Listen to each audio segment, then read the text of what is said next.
Welcome everybody to this week's live stream. I didn't have one yesterday. I had some family engagements, so I thought I would do one today. Today we're going to discuss my last video about the Dolar App. And also what I want to discuss is how to legitimately transfer money to Mexico.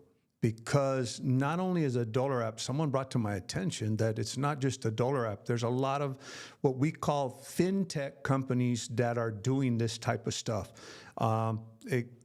very similar to the Dolar App. So I'm going to tell you how to spot these Fintech companies and keep your money safe, basically. First of all, I'd like to make a shout out. Deanna J., you came on. You had actually a very good question that I'll address real quick. You said, how about the peso? Do you find it helpful in your situation to see the dollar gaining strength against the peso? Actually, in my situation, I see it helpful that the peso's gaining. I mean, the dollar is gaining strength over the peso, and it is a good time to transfer money. We don't know how high it's going to go up. I actually, in the last live stream, I thought I was going to stay in the 17s, but what has happened, just to kind of explain what's going on with the peso, and one of the speculations that are going on with the peso right now is that, of course, we elected a new president here in Mexico.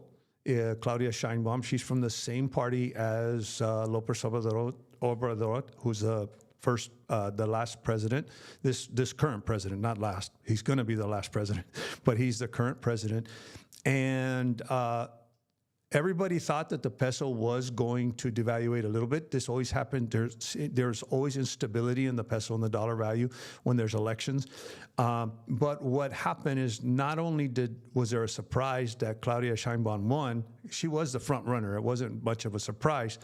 But what happened was a majority of the Morena party won.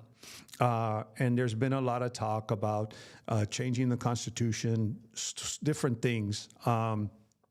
Depending on who you talk to, they'll tell you that Mexico's going to become like Venezuela. And if you talk to other people, they'll say, no, this party's more for social programs. Like I said, I don't get into politics. But what has happened is a lot of investors have gotten scared and pulled back because they don't know what's going to happen with this next administration. So you're probably going to see a spike in the peso. What most theorists or people that have been watching it are saying is it's going to be probably in the 18s, maybe even reach 19. But it is a good time to invest. So, Diana, what I mean by invest, but transfer money to your Mexican account. But it may go higher, but it also hinges on the November elections in the United States, too. Also want to shout out to Stephanie Beckman, Anna, Blaine, Claudia, Flying GSP, Marcus, and Jim's Home Comforts, evening, all of you. Just a little bit of, like I always do, letting people get in. A little bit of cleanup. The last live stream, when I was talking about Guatemala, I said Atical. It's not Atical, it's Atzalan. And it wasn't Santiago, it was San Jose that we went to. The reason why I want to make that correction is because someone pointed it out. Actually, I didn't even realize I said the wrong things. I sometimes have a little bit of ADHD, and I guess also my age is catching up to me. So I know what my brain wants to say, but sometimes something different comes out of my mouth. So I apologize but what I love about this community is you're gracious enough to bring that up, and so I can make corrections and make sure that you get, our goal is for you to get the most accurate information. And if I'm wrong, Tikal, yes, but we did go to Tikal, but it wasn't Atikal. I was talking about the Crater Lake I called it Atikal, but it was Atzalan. Atzalan,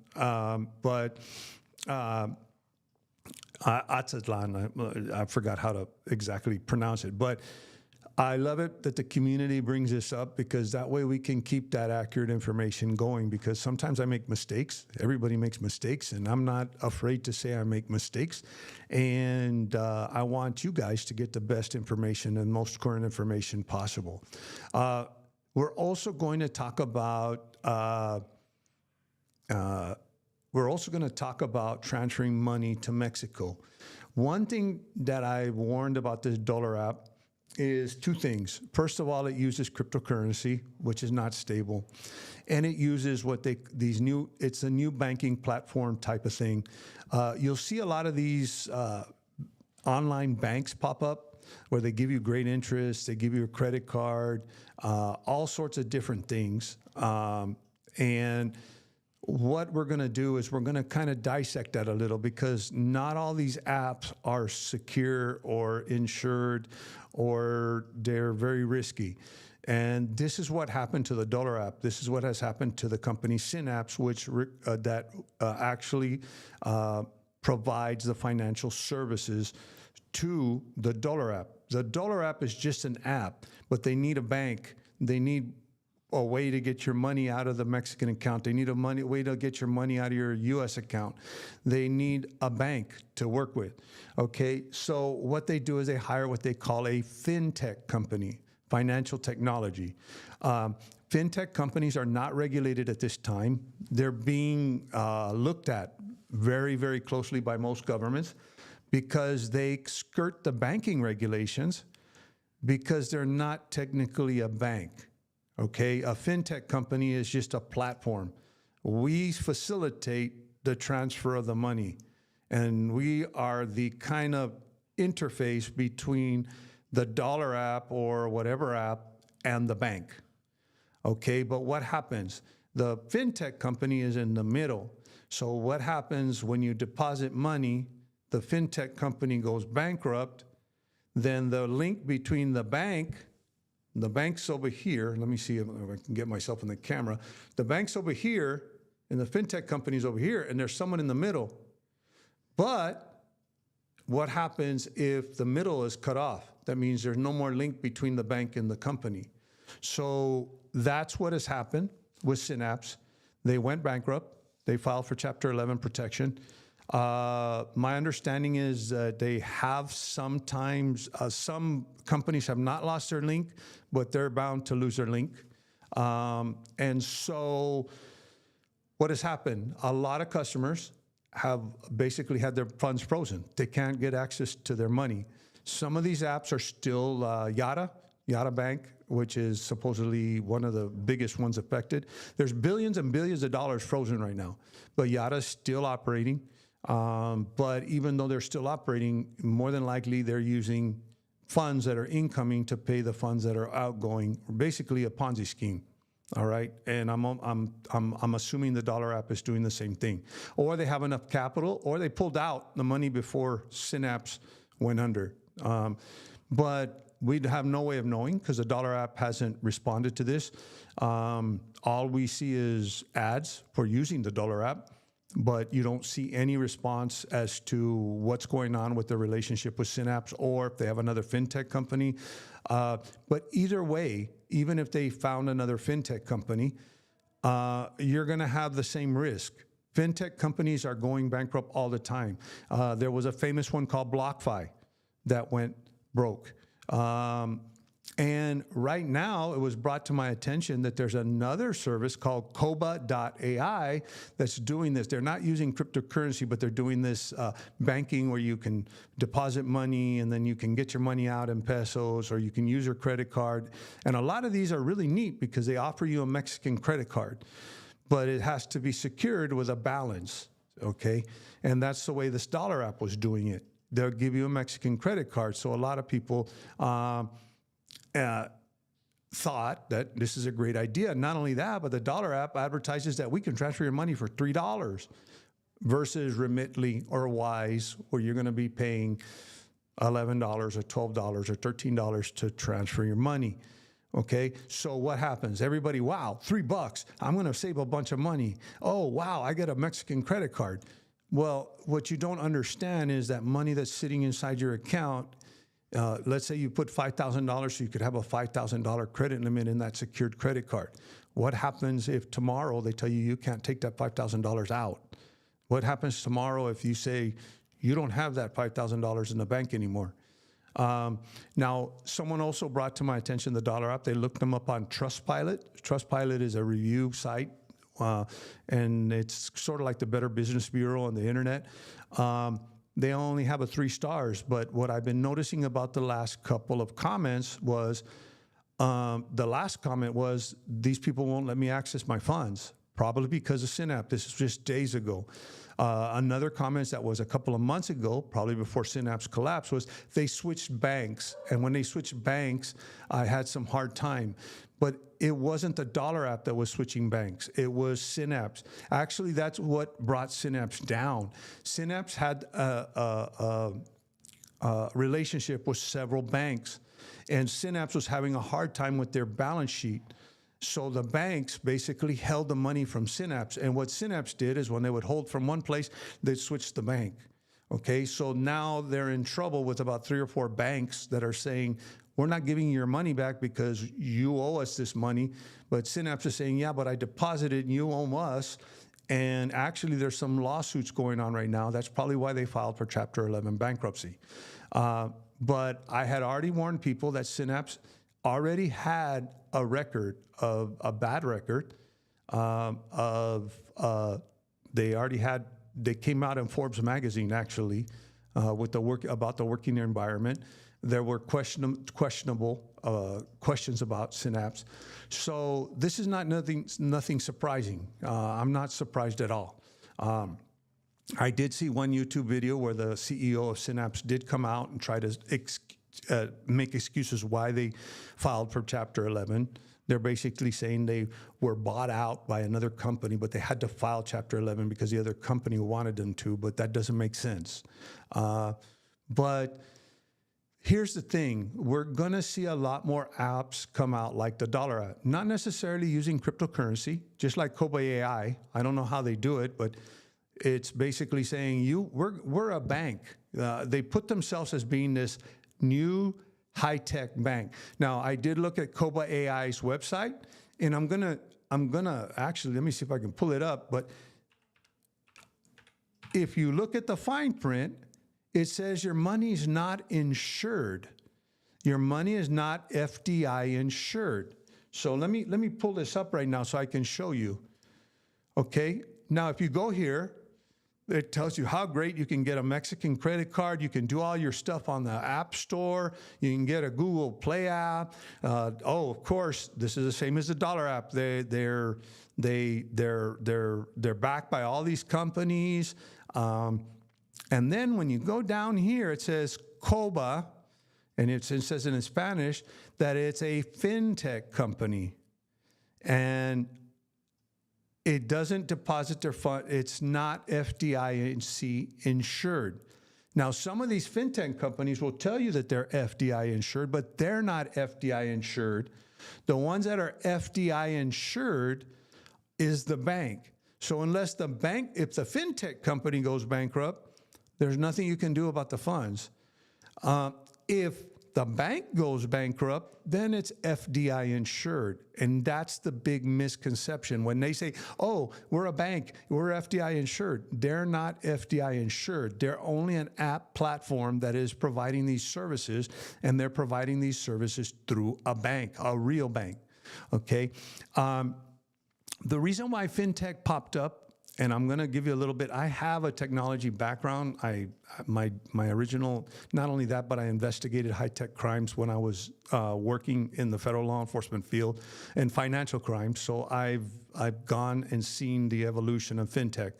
But the problem that we have always had when they started coming out was there was individuals that trying to skirt around banking regulations.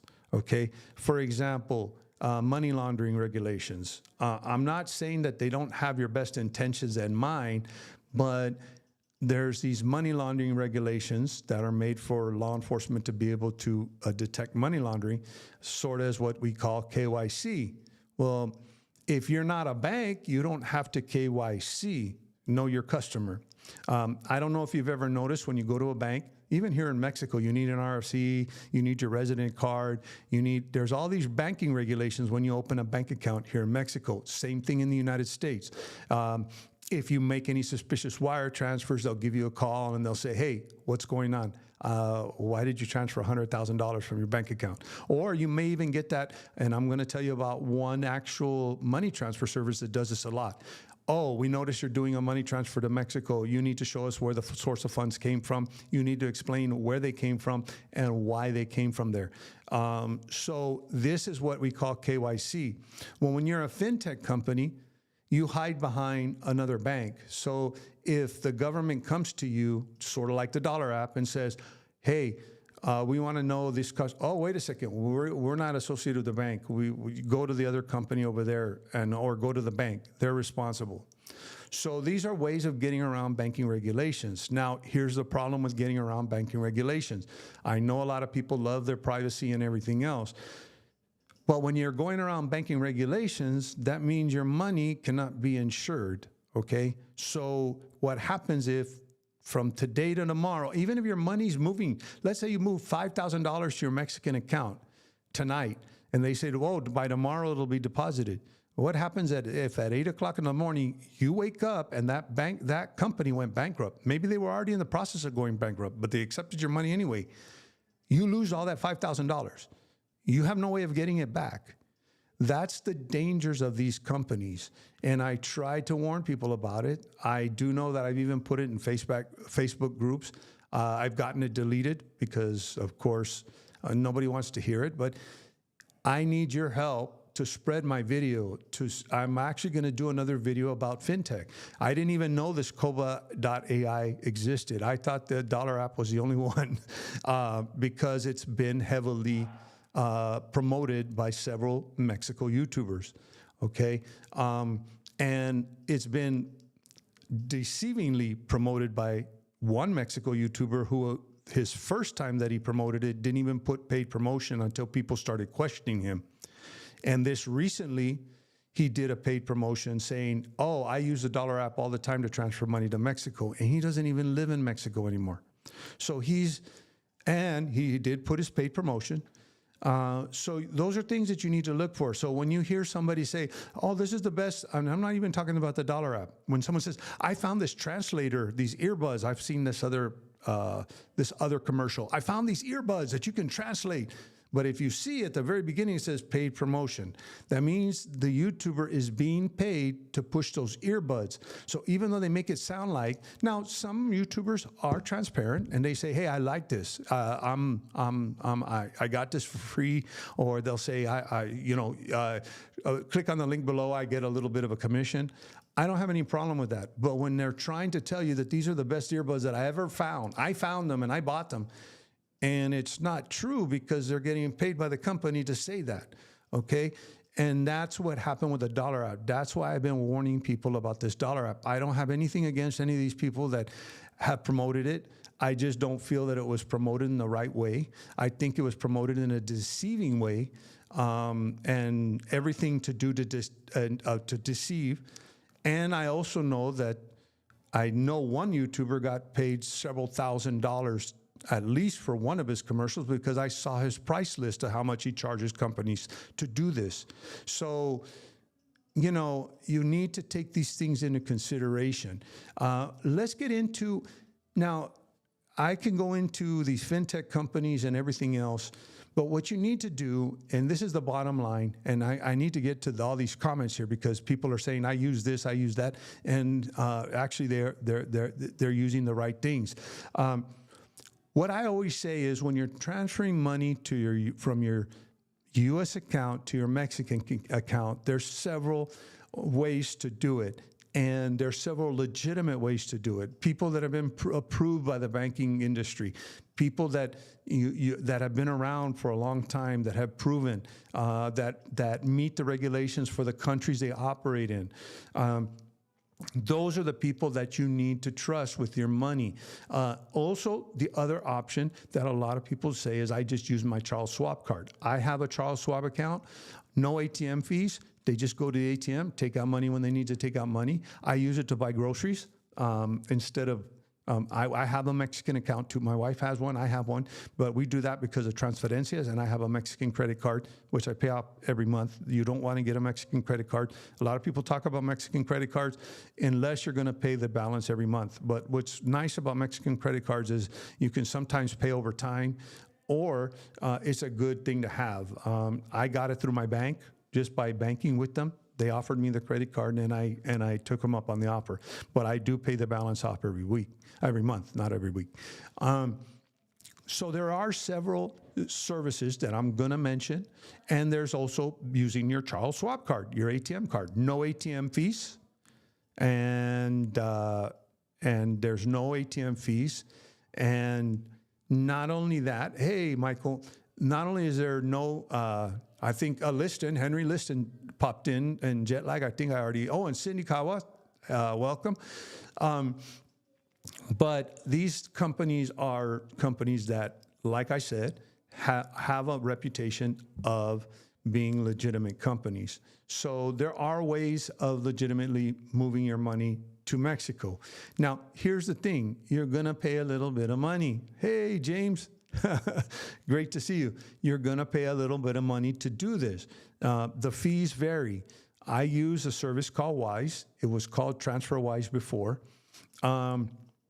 They do offer a credit card. Now, I do know Gringos R Us said that sometimes that credit card doesn't work everywhere, but they do offer a secured credit card. I don't keep money in my Wise account. I basically transfer money directly to my Mexican account from my U.S. account. I've connected my banks to that U.S. account, and it transfers instantaneously. And they also have Revolut. I don't know, Michael, if that's the same company that's out of the UK, because I know that they've been in trouble before with the UK authorities. But I thought it was Revolt, but that was in trouble with the UK. But there are several services that I'm going to, and actually Michael said there's Revolut. I've never used them. There is Wise. And I think someone mentioned, yes, it's from actually Revolut is where the Dolar App people came from, if I'm not mistaken. I thought it was Revolt. But Revolut actually had some issues in the UK. They were under investigation because they were lying on their balance sheets. And several executives left Revolut. And those executives came over here and started the Dolar App. They suddenly left. I don't know if Revolut is still having issues with the UK, but I know that there was a change in management, and those people that came over from Revolut or Revolt, they're actually the ones that founded the Dolar App here. So they ran away from the UK under investigation and came here to start the Dolar App. There's Wise, there's Remitly, and then there is XE Currency. They actually have an app. I use their app for doing conversion rates.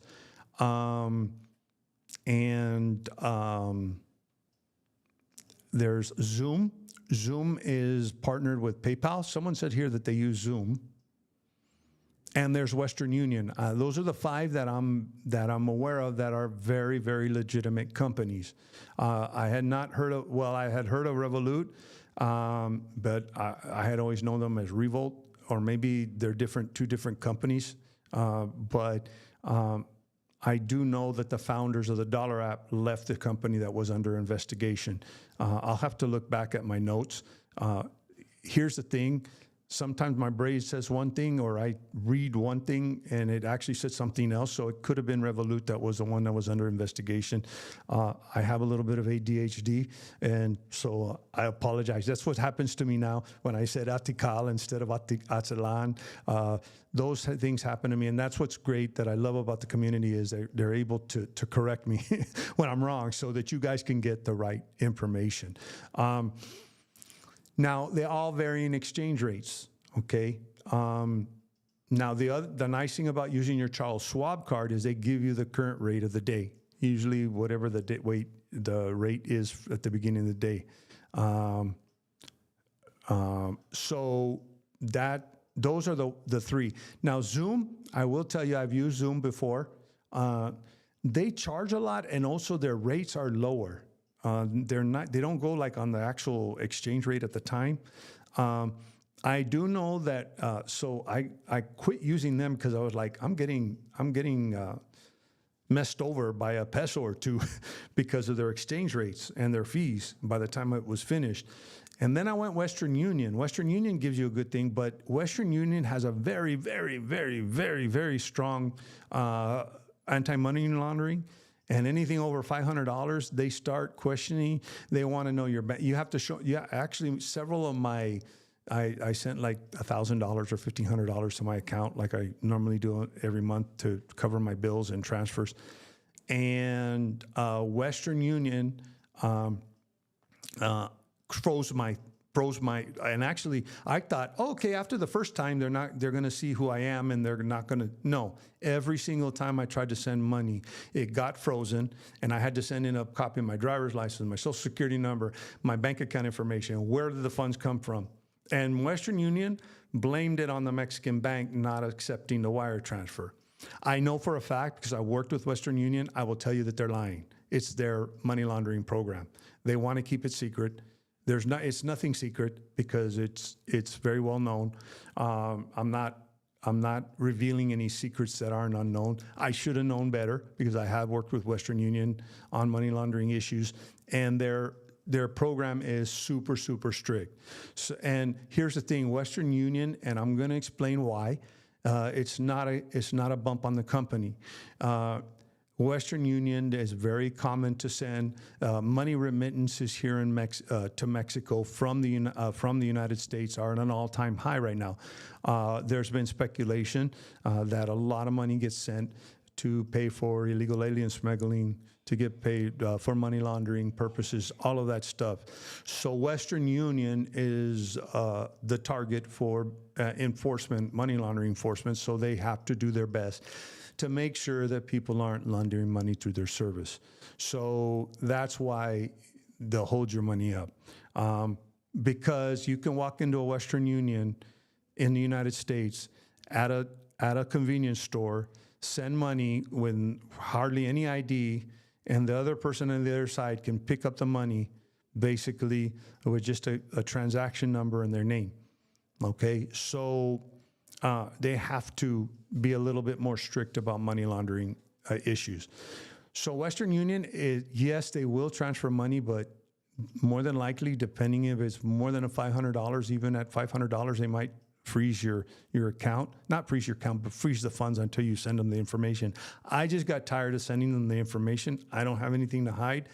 I didn't mind, but I thought they gave the best rate at the time until I discovered TransferWise. Now, TransferWise has raised their fees over time. I've never used Remitly, but they're very competitive with TransferWise as far as their fees. And also, I just trust them because literally I go and I say transfer now, and literally within seconds, my money is in my Mexican account. So I'm not worried about the company going bankrupt tomorrow because my money's in the bank. Now, when I first started doing transfers, it would take a day or two. I probably hire dollar transfer, or I think it has to do with if you're connected, your bank is connected. If your bank is connected to TransferWise, you can actually put your login credentials, log into and it'll connect it. And literally, I guess it can check your balance, because if you don't have enough balance, it'll check your balance and make sure you have enough funds in that account. The only thing with TransferWise is, let's say I transfer today $1,000. Now, it does take some time to clear the transaction. So I don't know what their magic number is for the maximum per day. But let's say I go later on in the day and, I need another $1,000, and I go to transfer from the same account. Sometimes Wise will say, you know what, we need to wait for your transaction to clear before we can transfer more money. I don't know how Remitly does it now. Currency is supposed to be very close to the transfer weight also. Now, Wise is not as economical as it used to be. Now, I will tell you that they do guarantee the current exchange rate. You can get on Wise and literally see what the exchange rate is. You can even put in how much you want to send, and it'll tell you on the app how much you'll end up receiving in the Mexican account. And all you need to do is put in the clave. So those are the actual services that, and look, Western Union, like I said, you talk about money laundering compliance, they make sure that they're compliant, over compliant, okay? Because they're a little bit of a different animal. MoneyGram, I think MoneyGram also, Deanna J said MoneyGram. We used MoneyGram when my family was in Europe for sending money. They have fees, but they're reliable and quick. Yes, MoneyGram probably. I haven't used MoneyGram, but I know Western Union, MoneyGram, those are ways of sending monies to another. As a matter of fact, I need to use Western Union. My trip to Guatemala, I have to send my tour guide. Oh, and his name wasn't Ricardo, it was Rodrigo. And I need to put his website information in the last. I had just been really busy. We're going to be going back to San Miguel next week. But I need to send Rodrigo some money. I'm going to do it Western Union. It's like $50 that I need to send him. And I'm going to send him the $50 Western Union because that's the way he can just go pick it up with the ID number and his information and his ID. So Western Union and MoneyGram are ways of transferring money if you really need to do it in an emergency, and it's very quick. Like I said, these are secure ways of transferring your money. Like I said, Revolut, I don't know if it's the same company that the Dolar App people came from. All I know is that they came from a company that was under investigation called Revolt or Revolut. I don't know if Revolut, now I do know that they changed management, a bunch of people quit. They might have gotten their act together and had no problem now since then. But there was a mass exodus of employees from Revolut or Revolt. I want to say it's probably Revolut because I need to look it up. But they probably got their act together, and because they're supposedly Revolut was one of the largest UK fintech banking companies. So you need to stay away from these apps that tell you you can transfer money right away. We're real used to in the United States using the Cash App, using Vimeo, using Zelle, okay? But you got to remember all of these apps, even Cash App is regulated. They even send you statements. They send information to the IRS if the IRS needs it. One of the reasons why they started sending statements is they were going to start sending information to the IRS because people were using it for business. And if they got over a certain amount, you have to report it or whatever. So those apps are actually legitimate apps. But when you have these apps that pop up like the Dolar App, like Cabo AI, and we're bound to see a lot of these apps pop up, okay? Usually the thing is that they're going to have an app. Wise has an app, so you're going to say, oh, well, this is legitimate because they got an app just like Wise, or Dolar App has an app just like Wise. Well, not necessarily. You need to look at the fine print, like in Kobe AI. They're a fintech company. When they say I'm a fintech company, or we use cryptocurrency like the Dolar App, you need to be aware that your money is not insured. One of the things I noticed on the Trustpilot was they were saying that usually some people were getting frustrated because it would take 2 to 3 days for their money to get into their Mexican account. You got to remember, when your money is being held like that, if tomorrow the company disappears, if tomorrow the company goes bankrupt, what happens to your money? It's gone, okay? It's literally gone. And a lot of these companies have gotten in trouble because they're spending Revolut.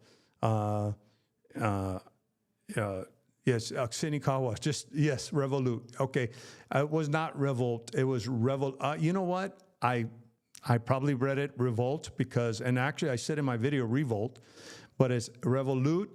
I didn't see the T. That's why I called it Revolt. It is Revolut that was under investigation. So here's the thing. These fintech companies are popping up everywhere.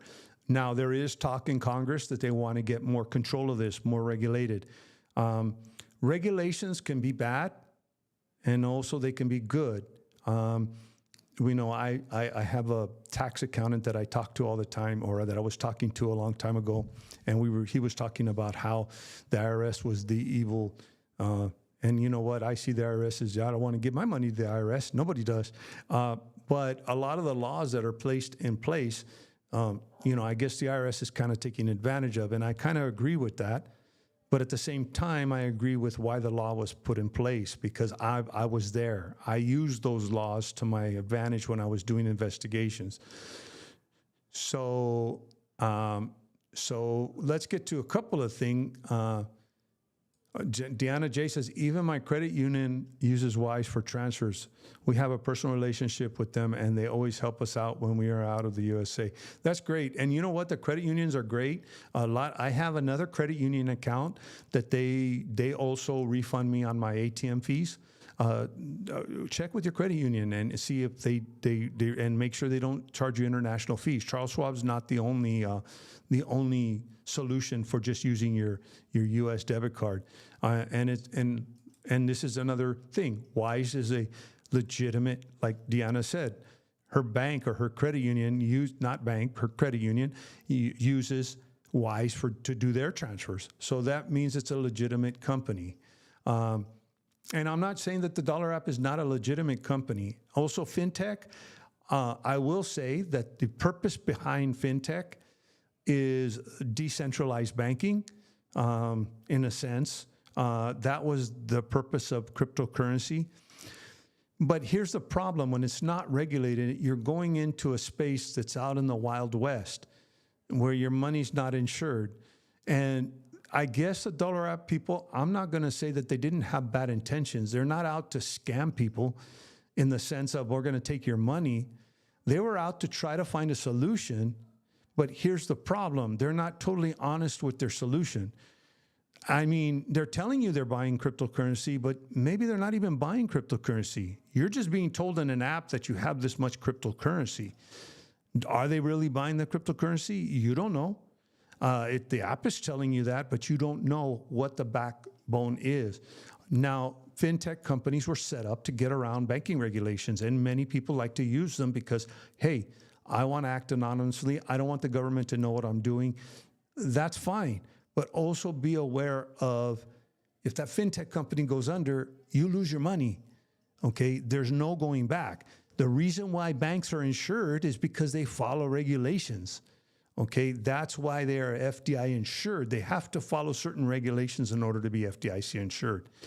So I do have some questions about Mexico. Michael was, have you heard about Biden wanting to close the border within 7 days? Yes, actually, Michael, Biden wants to close asylum, I guess, applications for anybody coming in. The thing with the United States, the immigration law, and I'm going to tell you right now, and Trump did something about this. And one of the reasons why you saw a lot of people couldn't come in at the bridge, and they had CBP on the bridge in the middle and all of that stuff, is because the immigration law in the United States, the way it actually is written right now, is that if you walk into the United States, you step foot on U.S. soil, and I know there's a thing in Congress that they want to stop this, but if you step foot, and I know Biden's going to sign an executive order to overturn this law, and heaven knows if it'll stand up, I don't know. But the minute you step foot on U.S. soil and you say, I want to claim asylum, you have the right to see an immigration judge to plead your asylum claim. Doesn't even matter. You may not even qualify for asylum, but you have a right. And the immigration law as it stands right now. So what are people doing? Actually, a lot of people, and this was happening way before Trump or Biden, a lot of people would come into Mexico, go through Mexico. Actually, they'd turn themselves into Mexican immigration, and then Mexican immigration would process them and say, get out of here within 30 days. That would be their travel document to get up to the north, the south, the southern border of the United States, northern border of Mexico, and then they would cross. And they would act, not only would they cross, but they would turn themselves into immigration and go, I want asylum. And what would immigration do? Okay, process you for asylum. And guess what? Your hearing isn't for another 3 or 4 or 5 or 6 or 7 or 8 or 9 or 10 years. And for that 10 years, we're going to give you permission to be in the United States. That was a way around the immigration law. So that's when you hear a lot about this, stay in Mexico, stay in Mexico. The reason why there's been this stay in Mexico policy is because if you don't step foot in the United States, you can't claim asylum. And that's what Trump was doing, basically saying, you stay in Mexico and you can't come until your asylum claim is processed. And then we'll go onto the Mexican side and we'll take your name and you take a number and you stay in Mexico until we call your number. That's how Trump handled it. And I think Biden wants to do that now. Basically, his executive order, though, is a little bit more drastic, saying that nobody can claim automatic deportation. No asylum claims will be heard. Basically, you get deported if you get caught. But what was happening during the Trump administration is people were going illegally across the river. The minute they stepped foot, they could still claim asylum. But he was trying to detain them and everything else. So there is some talk about that. And let me see, nerd. I had a MoneyGram account, then without any reason, they just closed my account. I have no idea. Actually, nerd, I haven't dealt with MoneyGram, but I do know that some of these Western Union, MoneyGram, they'll close your account, suspicious activity, or you haven't used it. I do know that they will do that. Michael Erito, have you seen the peso go down a bit? Yes, it went up. Actually, I think it hit almost 19, and it's been at 18.3 something. It almost hit 19. It's gone up and down, and so we'll have to see. Michael, oh, and I'm going to bring this up too, because someone brought this up to my attention. He said, quick question. Michael's saying, quick question, Ernie. If you had to choose in Mexico for banking, would it be a digitized bank account or would you stick with a big ranch of banks? This is from a dual citizen's perspective. Actually, from my perspective, I'm not a dual citizen, but even then, you're a dual citizen. I would stick with the main banks. For example, BBVA's got branches in the United States. Actually, BBVA, I didn't open a BBVA account, but there's even a way of transferring from your BBVA account, and that's another way of doing it. They had a way of transferring from your BBVA account in the United States to your BBVA account in Mexico. And so I would stick to that. HSBC, the main banks. I do know Intercam's an international bank. They've run into some issues because they've kind of gotten around the Mexican banking regulations because they're kind of international. And so they were offering, I don't know if they still do, and because I've heard different stories that they don't anymore. I think it's a branch dependent, but they were offering accounts to people on tourist visas, Mexican accounts, okay? But I think the banking industry is getting a little more strict. Intercam has changed a lot of policies. Now, I do know that in Intercam, you can actually write a check, and actually you can do that in most of the major banks. So I would stick with the big brand. I have BBVA. I mean, I'll tell you right now. So BBVA, that's what I bank with. I have had no issues with them. Their app works perfectly. I keep a Mexican account, Michael, because you're probably familiar with this, but just to let everybody else know, you're going to hear a lot when someone tells you, like, for example, a plumber comes over. I'm going to have, my plumber is going to come over tomorrow to look at my pump for my cistern. And I asked him, hey, do you accept bank transferencia? You'll hear this word transferencia, aceptan transferencia. Or when you ask them, what do you accept? Sí, aceptamos transferencia. Transferencia is a lot like using Zelle or Cash App. So what you do is from your Mexican account, you go into the app. They can even give you their debit card. Here's my debit card. And then you just take their name that's on the account and the debit card number, and you can transfer money to that other person. I even think it works with, for example, the prepaid cards. OXXO has a prepaid card, Spin card, called Spin. And you can actually transfer money from your from one Mexican account to the Spin card. All they need is either the debit card number, or they call it a clave, which is a universal.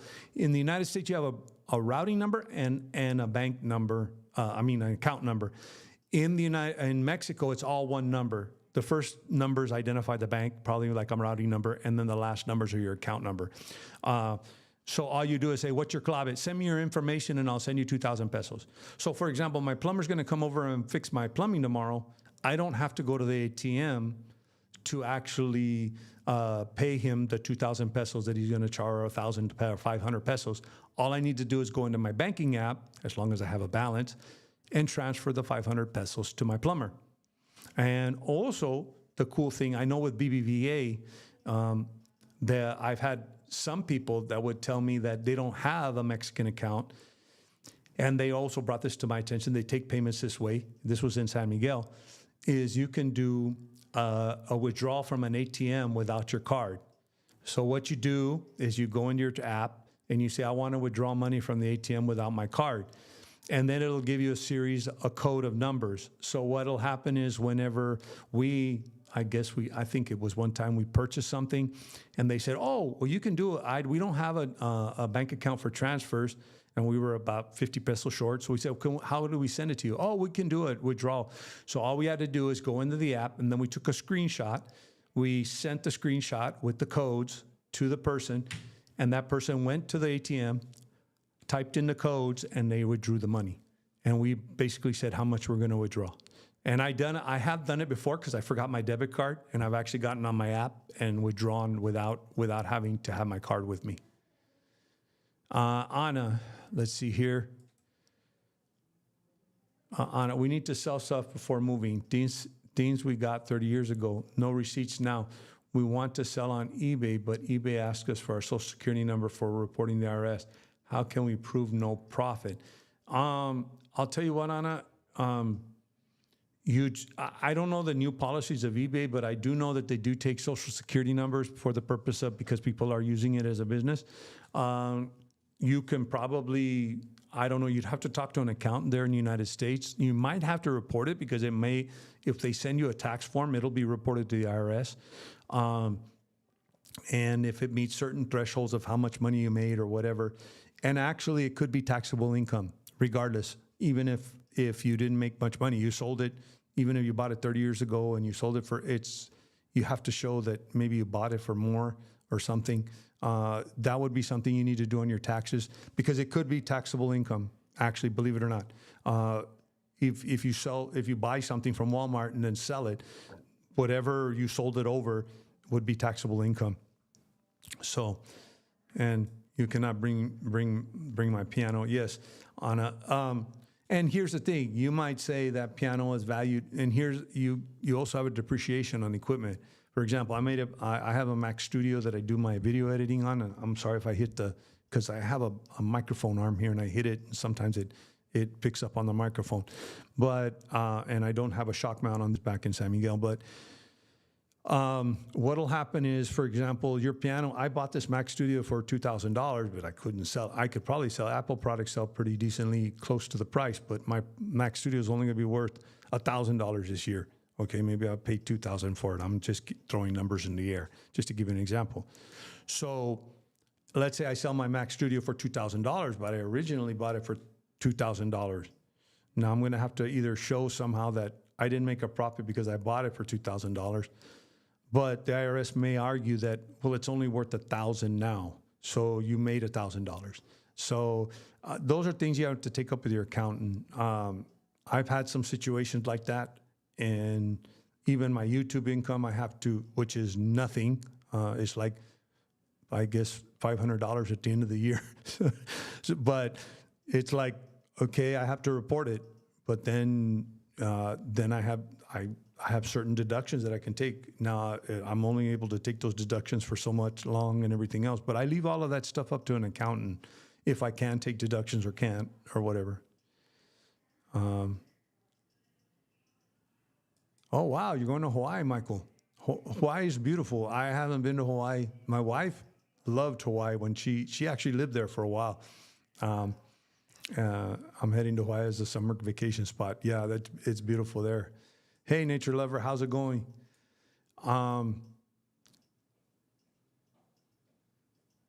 Blaine, would you know if Mexican banks offer FDIC-like insurance and what amount? I don't know the amount. Also, do you offer interest? Do they offer interest? I had not confirmed 8% on over $100,000. US $100,000. Here's the thing with the FDIC, they do offer, most of the major banks offer insurance. I don't know the amount. I do know that they are insured somewhat like the FDIC. Now, as far as interest accounts, I don't have an interest account. The one thing that I've noticed here in Mexico, like in the United States, you have a savings account, and then you have or a money market account, and then a checking account.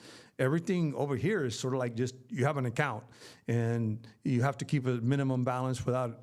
So I don't know about the interest rates. Now I do know, and this brings me into Step Right. In my, if you're online, I'm going to answer your question here. He asked me in my Facebook group, and that's why I say I'm going to discuss this. There is a bank called Antivar. I actually said, he heard, I said interval because I mentioned it in one of my last live streams, but it's actually called Antivar, Antivar. They specialize in investment banking. I do know that they do have some like money market accounts where you put in over a certain amount of money and it gains interest. It's a lower interest, probably at that 8% you're talking about. And then there's other accounts that they offer like CDs where you leave it for a certain amount of time, and those are going anywhere from 8 to 11%. I don't know if that interest rate is going to go down with the new administration, but that's about what they're at right now. They're saying that the reason why the peso probably won't reach 20 or 30 in the next couple of weeks or until the next election is because those interest rates are set so high in Mexico. That's kind of kept control of the value of the peso because you have a lot of, excuse me here, I'm hitting the microphone. You do have a lot of investment because people are putting money into the peso so they can get a lot of interest. If the interest rates go down, you may see some withdrawal. So we don't know which way the peso's going to go. And actually, whoever disliked, thank you very much for that dislike. Like I said, it helps me to help you. If I said something wrong, bring it up in the comments. I'd really love to hear it. That helps me improve. Not only that, helps the YouTube algorithm. Dislikes help just as much as likes. Thank you. And all of those that have liked it also. Oh, Steffi, you're just late. How long have I been on? I've been on for almost an hour, and actually I'm getting ready to get off soon. Anna, my accountant was surprised that they had asked us because we had not even reached the $600 threshold. I'm not sure. Hold on. Oh, okay. Maybe. Oh, okay. You're talking about the selling stuff, Anna. Probably he asked you to make sure you didn't make over a certain amount of. Wow, my friend rented an Airbnb, so he invited me over. That I would love for my friend to invite me over to Hawaii. Nerd, Craigslist is an option. Try selling over on Craigslist. I know that eBay's gotten a lot more regulated. Stuff like the Cash App too, Vimeo, I think too. You have to send in your personal information now.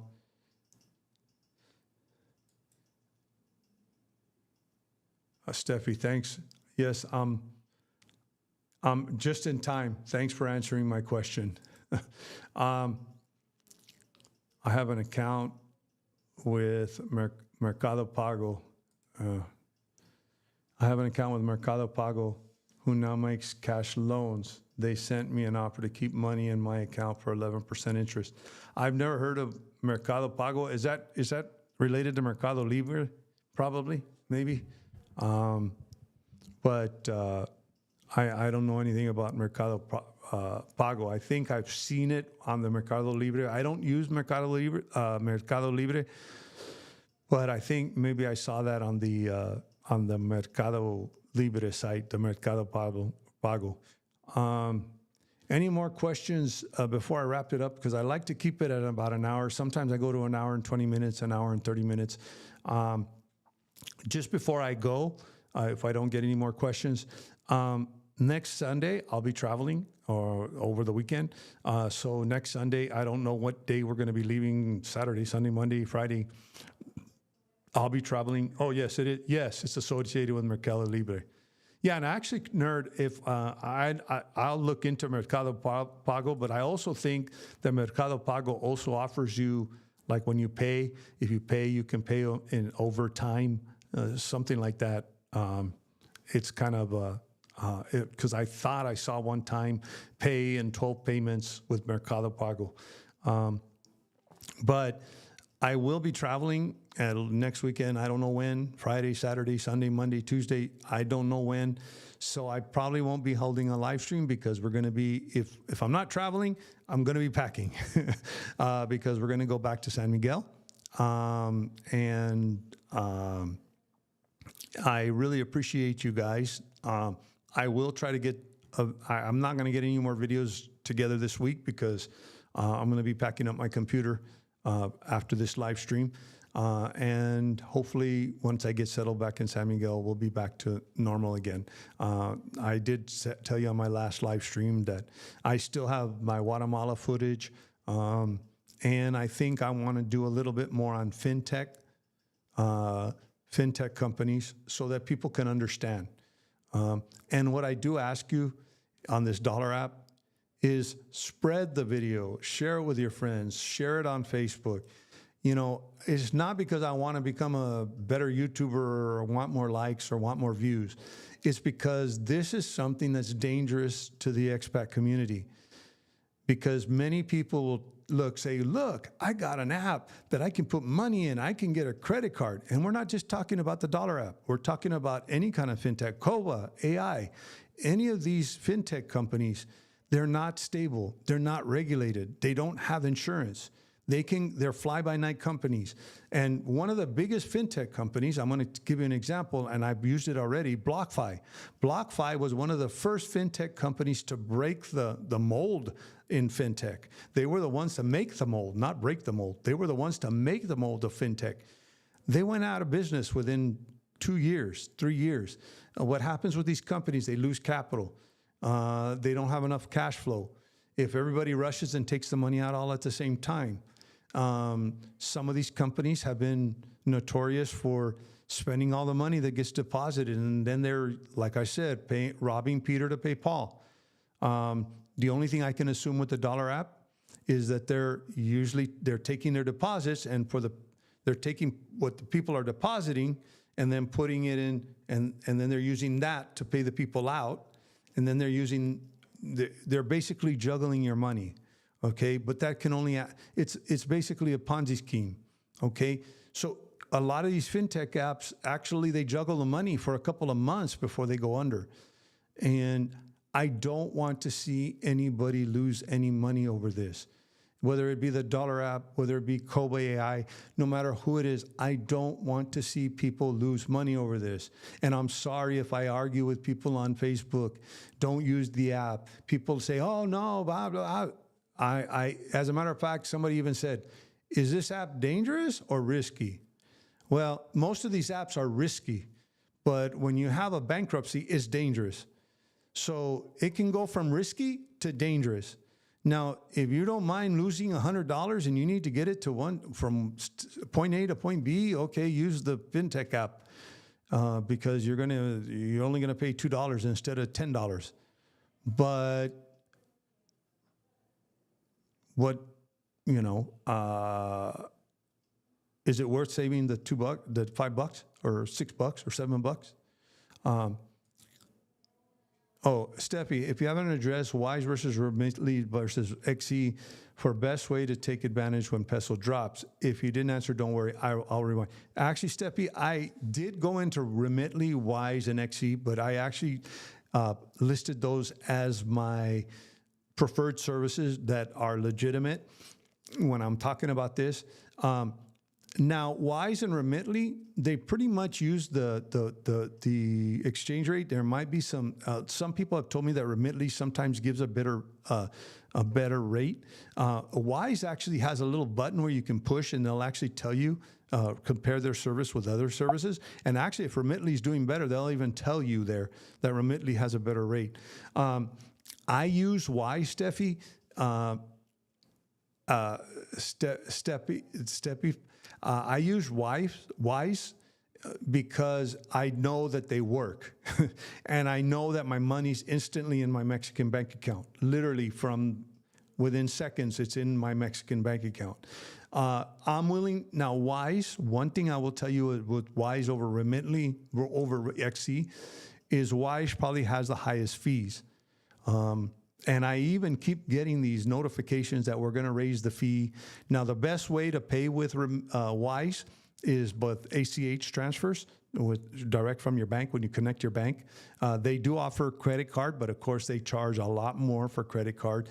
All of these services will offer you that you can use your credit card to transfer money, but then it's a lot higher of the fees.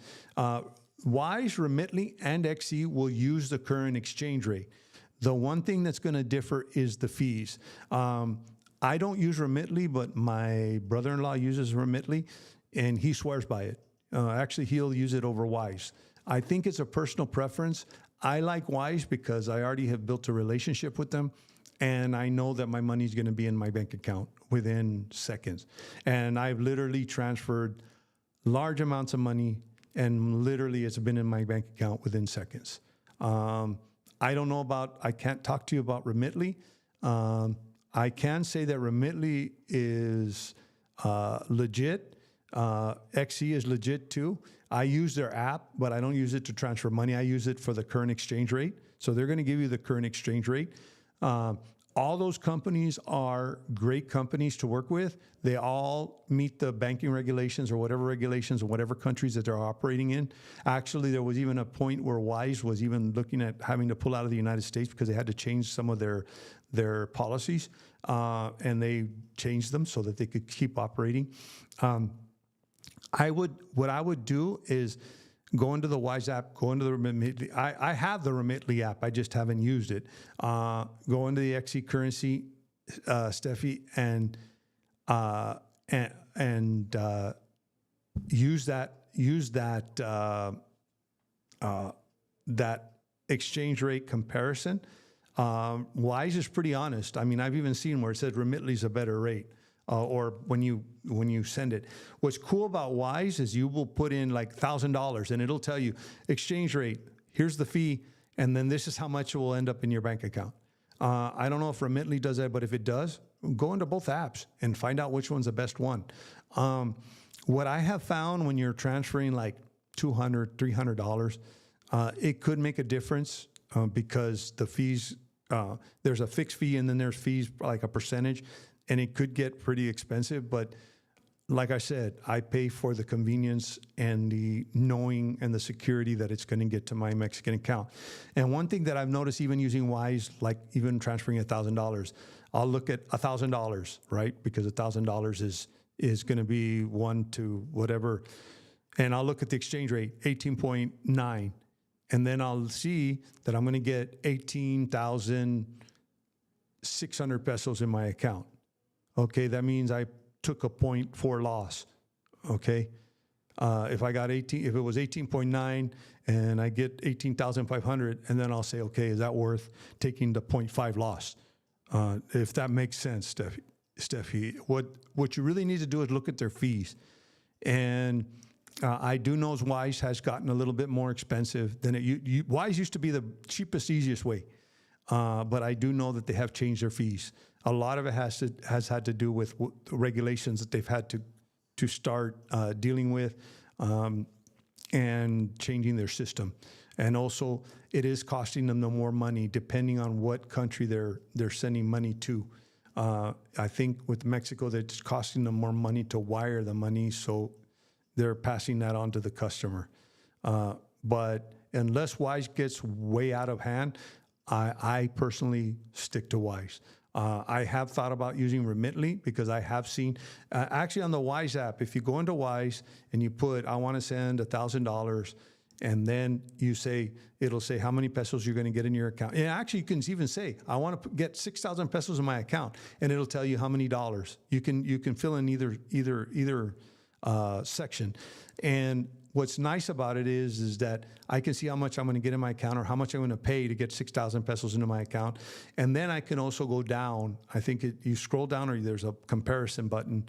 And on the comparison, it'll tell you to send the same amount of money, which one's going to give you a better rate, like how much them compared to Wise. The ones that I don't use, like I said, was kind of getting killed by like a peso, was Zoom. They're pretty reliable. They work with they're a division of PayPal, so they're an established company. And I do know people that use Zoom, but I quit using Zoom. I won't use Western Union, even though Western Union will do the same thing because of their money laundering. They're very, very heavy on money laundering enforcement, and literally, I'll tell you what, out of 4 or 5 transfers, like 4 of them got flagged, and I had to send in a bunch of. I just gave up on Western Union. And they didn't get flagged for any reason other than it was a certain amount of money, probably. I don't know why. But, and what I didn't understand with Western Union, and I told them, I said, don't you keep this information? If I've already told you where my bank account is from, if I already sent you all my bank account information, don't you keep it in a computer somewhere? No, their big thing was, it's a Mexican bank that won't take it. Well, then why do they take it if I send it Wise? Why do they take it if I send it Remitly? You're just lying to me because you don't want to tell me that you're doing it for the sake of your money laundering compliance. And they are very open about the fact that they try to combat money laundering. They're very open about it publicly. This is not something that I'm not telling you a secret. I'm just telling you if you don't know already. Blaine, a little off topic, but within your professional retired industry, Guatemala and Belize, are they safe for white Canadian males 30s who know how to stay out of trouble, safe places to visit as a tourist? Actually, I'll tell you what, Blaine, one thing that we noticed about Guatemala, we were with a local guide, so he knew where to go and not to go. I think it's very important is it safe? Yeah, we felt safe. We didn't feel like we were out of. But of course, there were certain towns that we told them, "Can we get down here?" No, we're not going to get down here. But if you go to live somewhere like that, you're going to know which towns not to stop in, just like the guide didn't you. Most of the Canadian, American, foreign population, like I said, in Guatemala is in Atitlan, the Lake Atitlan, which is a volcano crater lake, which I called Atical, which I made a mistake, but it's in Atitlan. Also the Rio Dulce, and a lot of people live in the Tikal area. The city, I would say it's a big city, and it's probably dangerous. We did stay in the city, but we stayed in Hilton Garden Inn that was close to the airport, so I couldn't tell you. We didn't really venture out too much outside the hotel. But I will tell you, Guatemala and Belize, we didn't go to, but I will tell you, we did travel the border of Belize. Actually, there were some mountains on one side of the thing, and he said, on the other side of the mountains is Belize.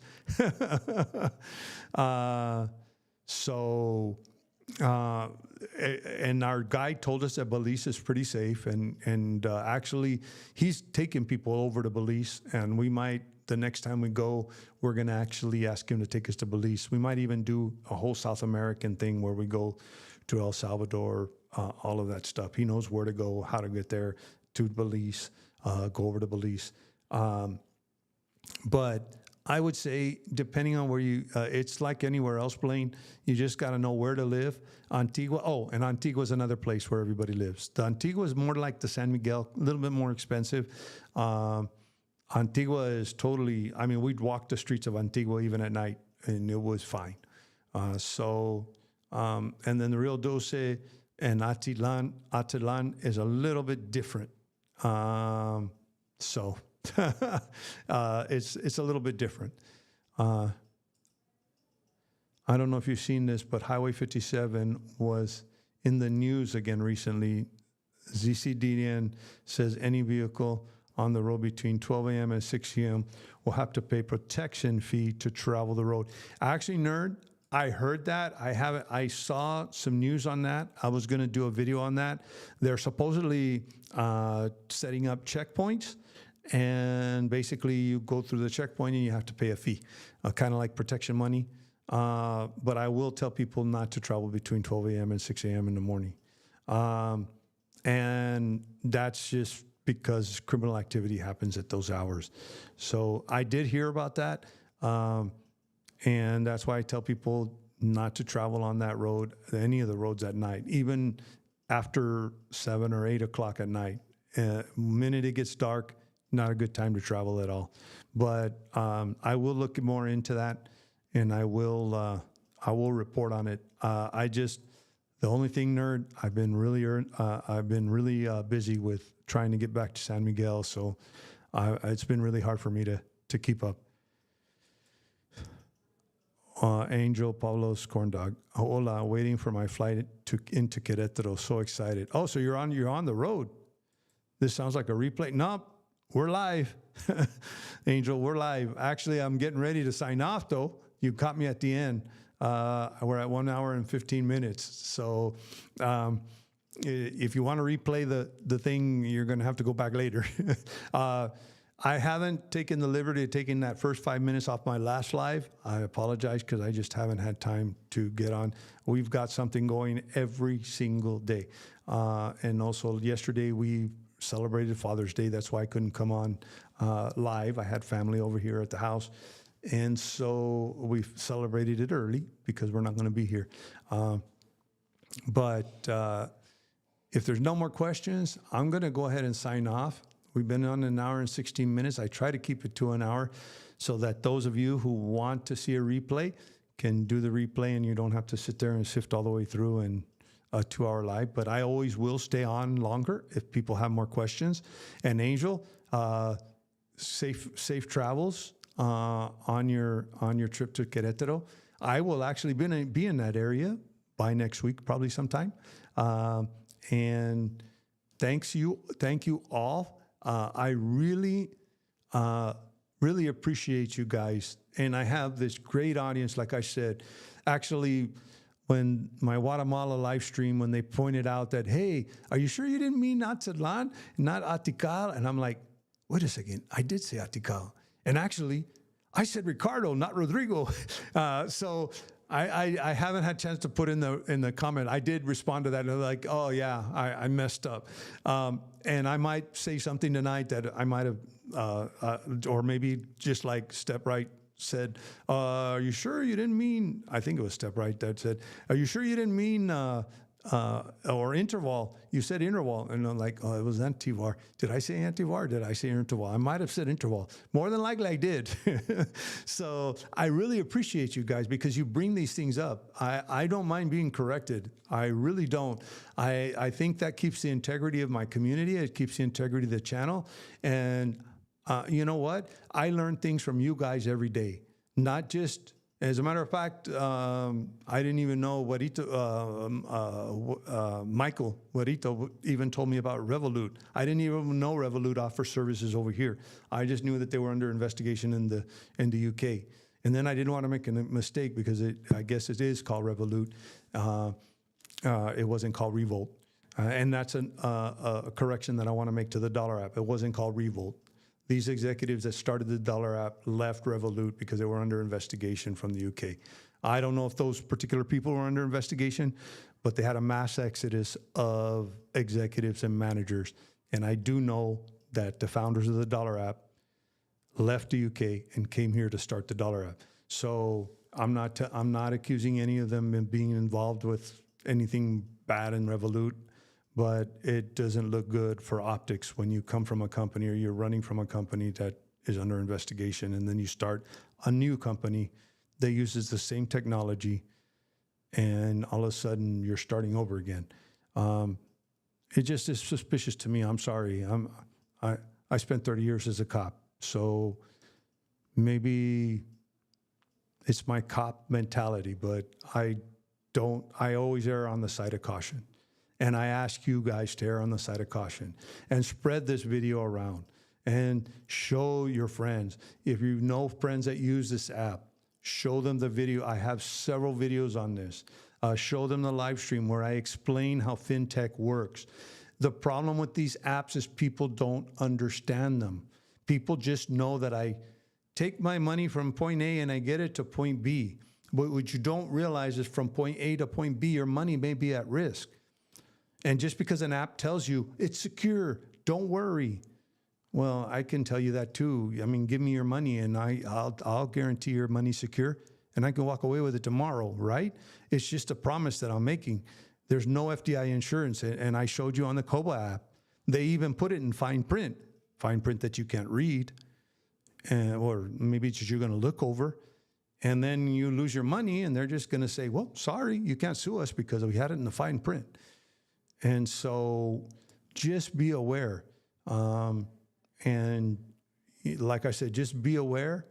And I want the community to stay safe. I want I know a lot of people come here to Mexico on fixed incomes. And I don't want to see you lose your money. And I don't really admire those YouTubers that take a couple of $1,000s for an ad and mislead their audience. I'm sorry, I can't respect that. That's a loss of integrity. I don't have a problem with a YouTuber that says, hey, use my link. I'll make there's a lot of them that say, hey, use my VPN. This video is sponsored by blah, blah, blah, blah. I don't have a problem like that. But what I do have a problem is when you're trying to be misled, when someone's telling you this is my favorite app, when they're being paid to tell you that. It's just like Michael Jordan saying, I use my shoes. Does he really use his shoes? Maybe he does. Maybe he doesn't. But you just know Michael Jordan, so I want to buy his shoes. I have nothing against Michael Jordan. He's my favorite basketball player of all time. But I'm just using an analogy here. Athletes get endorsed to endorse tennis shoes. Does that tennis shoe, just because that athlete, and they even get the tennis shoes for free, but does that make that athlete jump higher? Does that make that athlete faster? No, the athlete has talent. He could wear any tennis shoes and be just as good as he is in those tennis shoes, but he's getting paid millions of dollars. And I'm sorry that I'm comparing millions of dollars to $1,000 or a couple of $1,000, but he's getting paid millions of dollars to promote that shoe and wear the shoe, okay? But the shoe's not what makes him famous. It's his talent, okay? And it's the same thing with these fintech apps. Just because someone tells you they use it and they're getting paid to use it, even if they use it, they're getting paid to use it, then are they really telling you the truth? Is it really the best thing since sliced bread? Is it really secure? Because I know one or two YouTubers have assured their audiences that it is secure and safe. And here I am telling you that the company that provides the service is going bankrupt. And Dolar App hasn't come out and said anything. They haven't, no social media post. Now I have noticed ads for their product, no social media apps, no, hey, I know you're concerned, no consideration for the customers in saying your money's secure. So what does that tell me? They're either in crisis, they don't want to answer, or they're paying they're robbing Peter to pay Paul, or it's got all the indications of something that doesn't look good. So remember, when you're using these apps, when they sound too good to be true, when they're offering you credit cards, they're offering you interest, especially high amounts of interest. That's what got BlockFi in trouble. They were offering more than the normal interest rates. Remember, your money is not secure. Your money is not secure. And I don't know about you, but I don't want to lose even $1,000. Okay? I don't want to lose $1,000. And many of you don't have $1,000 to lose. Many of you transfer that $1,000 needing that money to pay your bills here in Mexico. So, and even if you have the money, why would you want to lose $1,000? I don't know anybody that wants to lose $1,000. So even $1,000 that you're transferring, they get stuck because they went bankrupt from one day to the next. Hey, I would just use TransferWise and pay a couple of extra bucks and get my same $1,000 in my Mexican account right away, instantaneously. So I'll leave you with that. Thank you for joining me. And as I always say, stay safe and stay informed.